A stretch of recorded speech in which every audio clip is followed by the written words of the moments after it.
We even hit a record in places today. Yeah. Meteorologist Melissa McGee is tracking your first alert forecast. Melissa. Carolyn, Colleen, we are feeling that October heat. Record high today for downtown. And 97 record was 94, set back in 2008. We should be closer to this number, and it's 77. That's a typical high for downtown this time of year.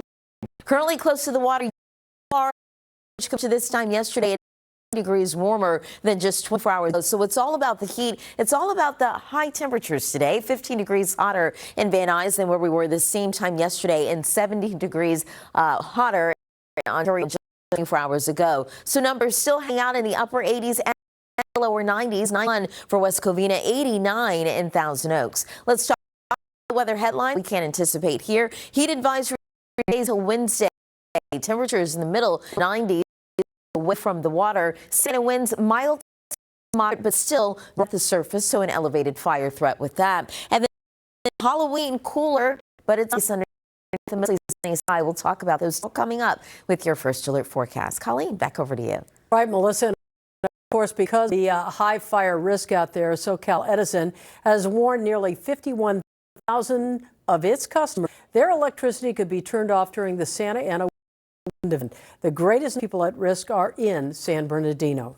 And as we give you a live look here from our camera in Long Beach, be sure to download our NBCLA app. That's the best way to get weather alerts for your neighborhood sent right to your phone, so you can follow our first alert radar network. Now to the tributes for the San Bernardino County Deputy, Andrew Nunez. He was shot and killed in line of duty yesterday during a domestic violence call. The 28-year-old was a 6-year-old veteran of the department. He leaves behind a wife and their 2-year-old daughter.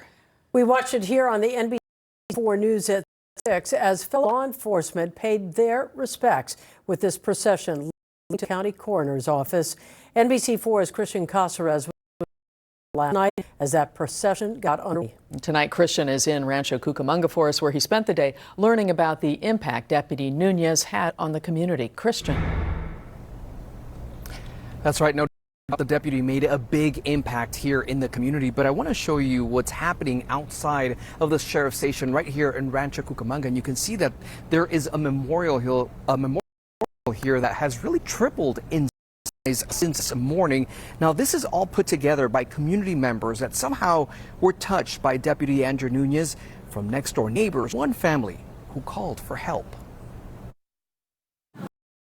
We were really impressed with him. Outside the Rancho Cucamonga Sheriff's Station, we met the neighbors who stopped by to pay their respects for fallen Sheriff Deputy Nunez. And Officer Nunez, we met him at our house because we had a thing, and I was paranoid over it, and he came out. So we called, and he came out. And he spent maybe an hour at our home. They were one of several people from across the Inland Empire that showed up with the deputy that they protected them. And he hit so close to home. He was just doing his job, protecting everybody. The 8-year-old was shot and killed 4 hours ago. He was responding with a violence call about 2 miles away. I live about 2 blocks from there. Yeah, they're very close. We could see the helicopters flying over, and we're just kept hearing sirens. Yesterday, we're like, what's going on? Deputy Nunez, 6-year veteran with the San Bernardino County Sheriff's Department. But for the Nadlers, the deputy made a connection when he answered their call for help last year. I mean, any officer that's compromised in any way is bad, but when we found out it was the guy at the house that we got to know, it just felt like he was like a brother. You know, he was so nice to us. He was Shocking. The Dodger hat. That Dodger fan.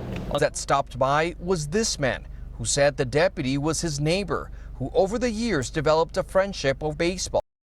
They say Deputy Nunez gifted them a Steelers mug. At that moment, they knew they had to return the favor for the deputy, his wife, and 2-year-old daughter. I sent him to the San Diego Padre game with the Dodgers in June, and they beat them. And we sent him, we bought the tickets for him and his wife. Memories that they say forever lives. It's sad, regardless, but it's even sadder because I had the privilege of meeting him.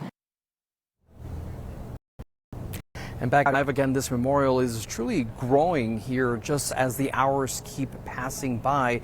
Now, just Just within the last hour, the city of Rancho Cucamonga released information about a community vigil, this in remembrance of Deputy Andrew Nunez. Now, this is happening tomorrow right here at the Rancho Cucamonga Civic Center. This will be happening between 6 and 7 o'clock in the evening. Again, a community vigil that is open to the public. That's the very latest from Rancho Cucamonga. Christian Cáceres, NBC4 News.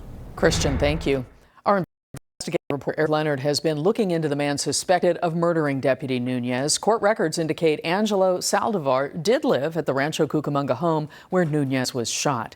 And take a look at this, the moment when authorities say an off-duty deputy used his car to shove Saldivar off the motorcycle while speeding on the 10 freeway. It happened during a pursuit right after Deputy Nunez was shot to death. Saldivar is still being treated for his injuries. The sheriff's department says he will be booked suspicion of murder just as soon as the doctor clears him. And last night at 6, we reported that Saldivar was an off-duty corrections officer. We want to correct that information. The Department of Corrections tells us Saldivar has never been employed there and has never held a job in law enforcement. Much more to come tonight, including the squeeze on Snap.